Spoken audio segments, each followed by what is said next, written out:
El presidente de la República dio a conocer los porcentajes en los que se incrementará el impuesto a las Hoy por herencias. democracia se dicen muchas cosas, donde lo que prioriza es el individuo frente a la igualdad del pueblo. Frente a este modelo de Estado neoliberal, lo que hay es la emergencia de otra propuesta de Estado.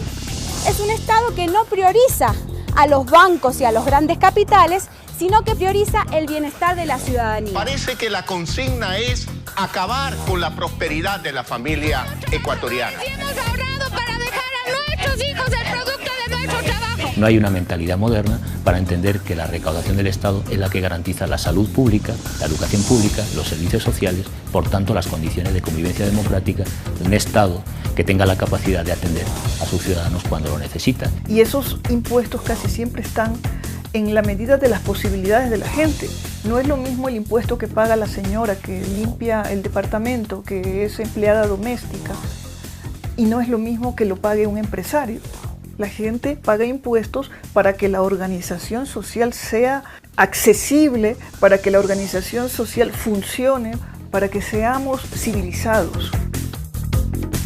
El pago de los impuestos es la base para la construcción de una sociedad justa y equilibrada. Gracias a la redistribución de la riqueza que se consigue a través de los impuestos, se logra el progreso en educación, salud, en producción y conocimiento. Y aunque hay quien solo cree en su propio bien individual, es un hecho comprobado que todos, tanto ricos como pobres, dependemos del bienestar de toda la comunidad. La ley de herencia es un ejemplo de cómo los impuestos aseguran la igualdad de oportunidades. Según esta ley, el 98% de la población del Ecuador no tendría que pagar por los bienes que pueda heredar. Solo lo haría el 2% y pagaría igual o menos que en la actualidad. Sin embargo, el debate de esta ley ha despertado un gran detonante para reflexionar sobre cómo se construye una sociedad.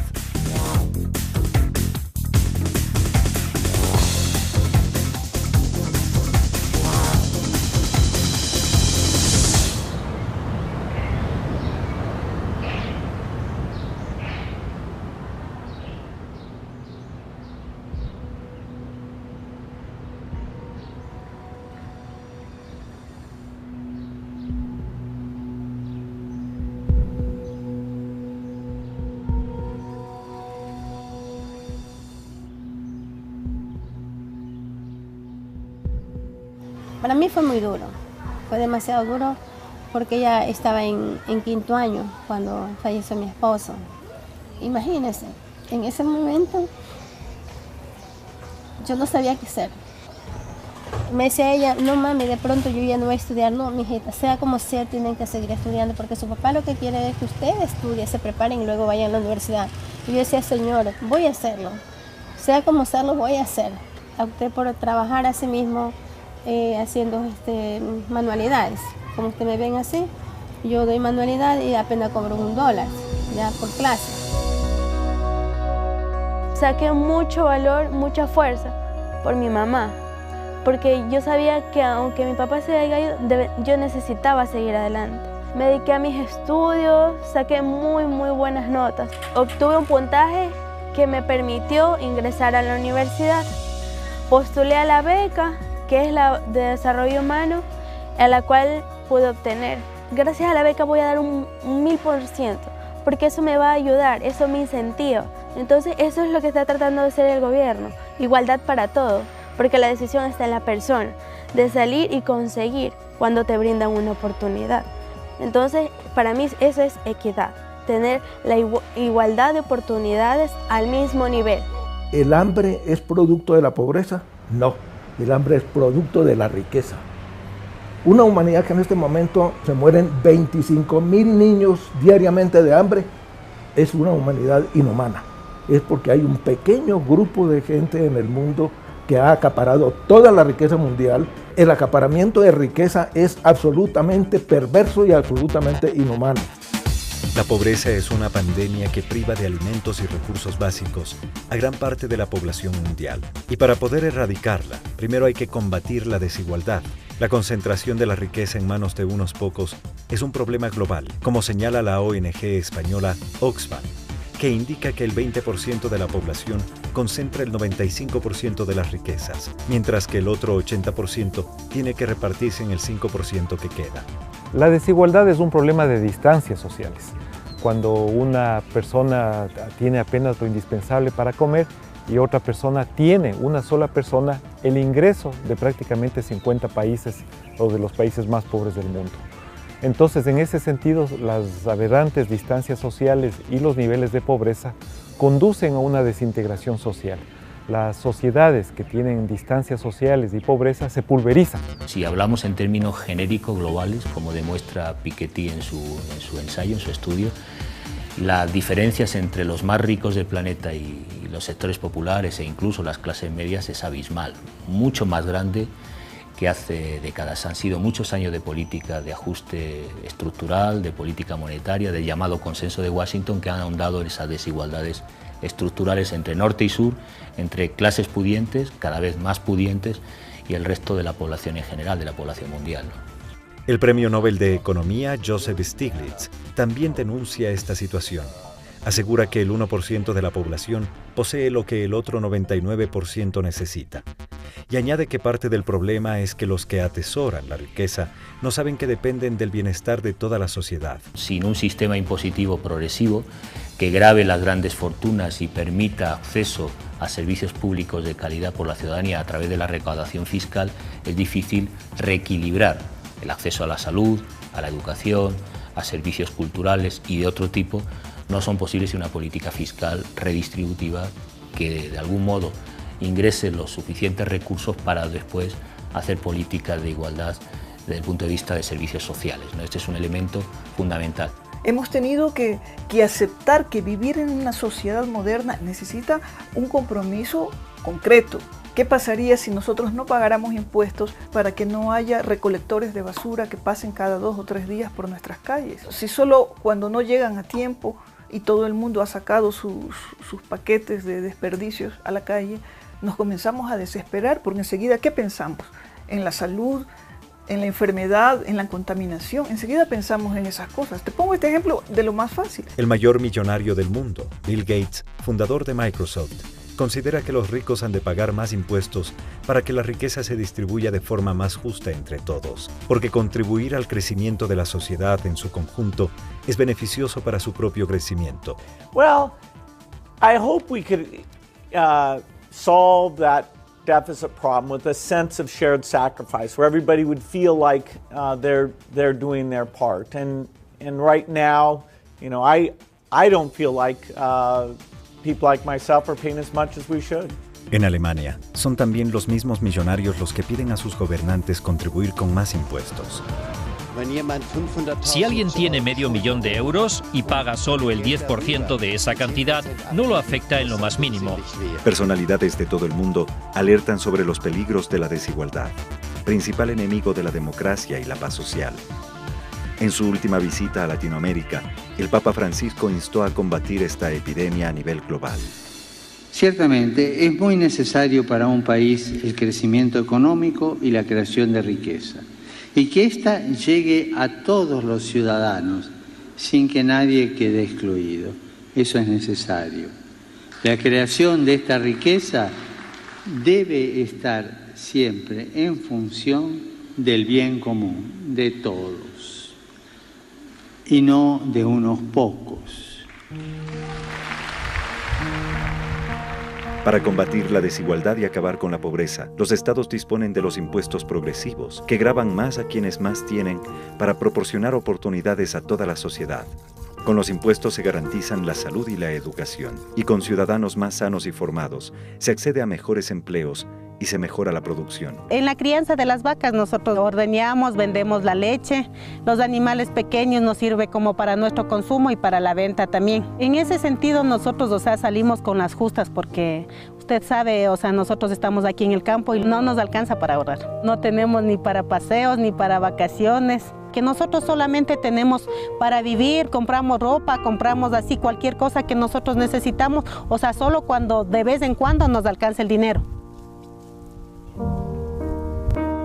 Si yo tuviera que pagar lo que es el colegio de mis hijos, tuviera que pagar la salud, o sea, yo tendría que emigrar a la ciudad, pero nosotros aquí en el campo no nos alcanza.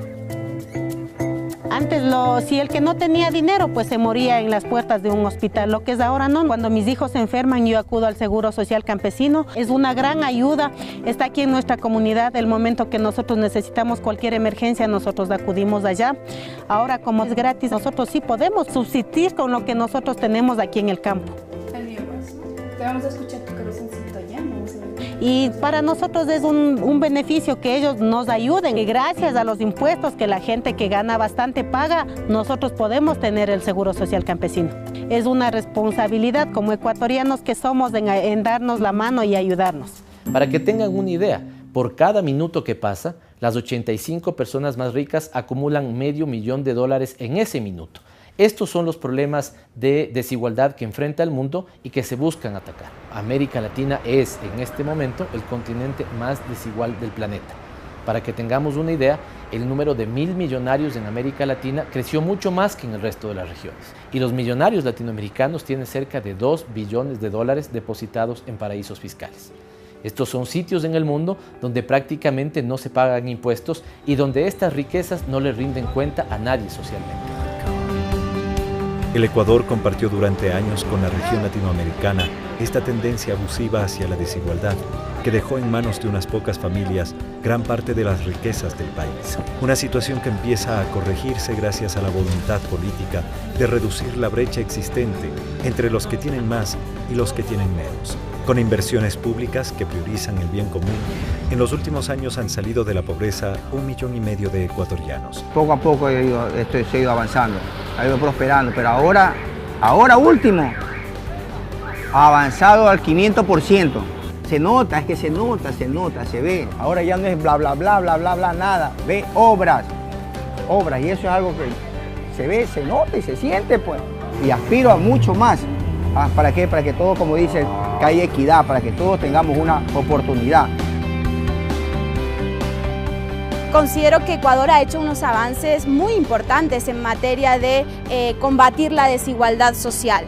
Y eso se puede apreciar no solamente por lo que en el mismo Ecuador se dice, sino también organismos internacionales están, digamos, estudiando el fenómeno de Ecuador, pueden dar cifras acerca de que la reducción de la pobreza es cierta. Los ecuatorianos lo perciben y las cifras lo demuestran. Si en 11 años de periodo neoliberal la pobreza por consumo bajó 1 punto, en los 8 de gobierno de la Revolución Ciudadana ha caído más de 12 puntos. Si antes los más ricos del país ganaban 42 veces más que los más pobres, esta diferencia se reduce ahora a 22.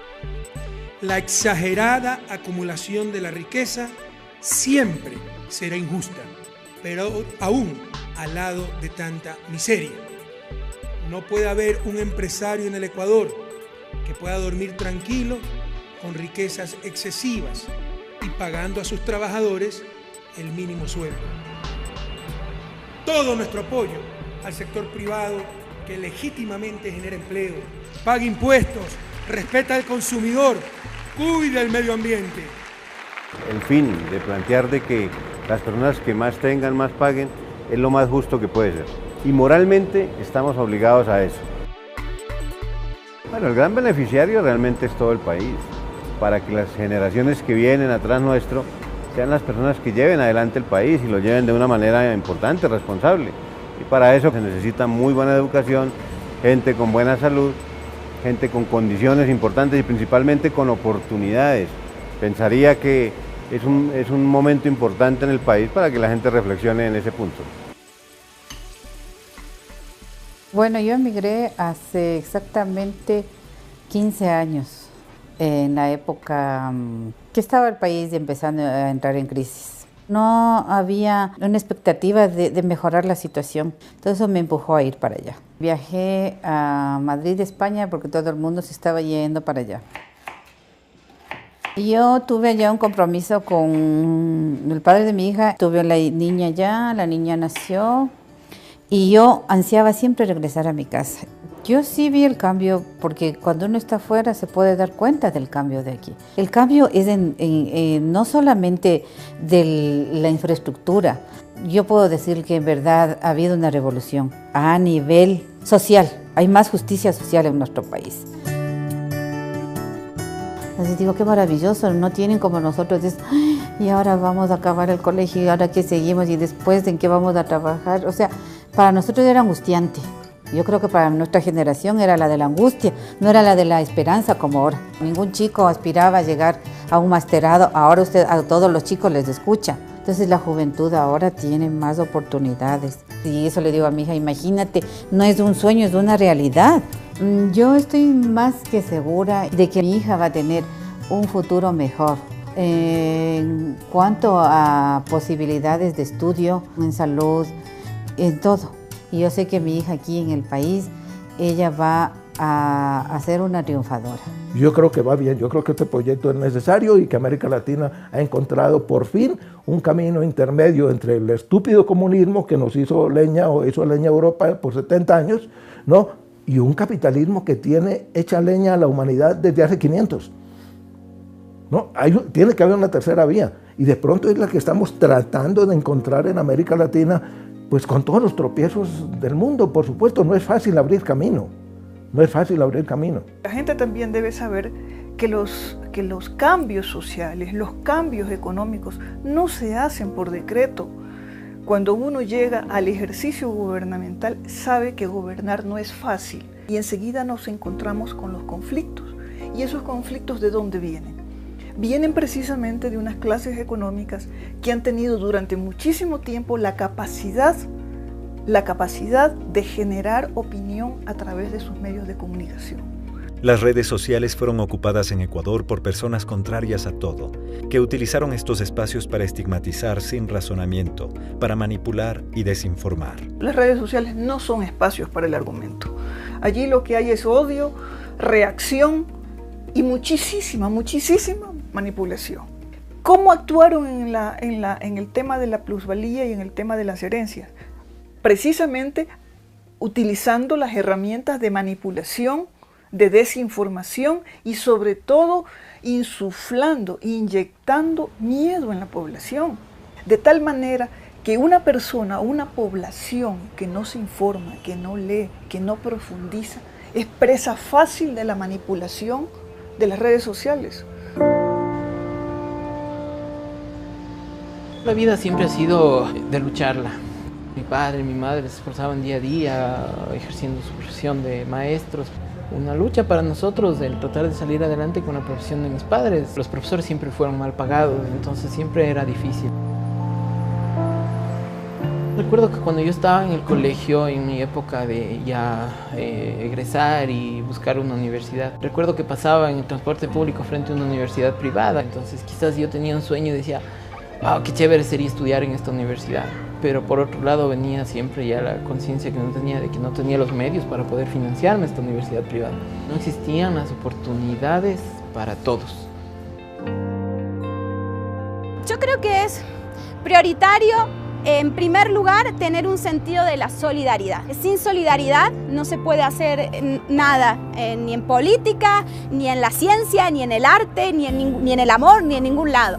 Entonces, yo creo que cada ciudadano debe mirar su propia biografía, saber dónde estaba hace algunos años, dónde estaba su entorno familiar, cuál era su situación económica, cuáles eran las posibilidades que tenía de acceso a la salud y a la educación.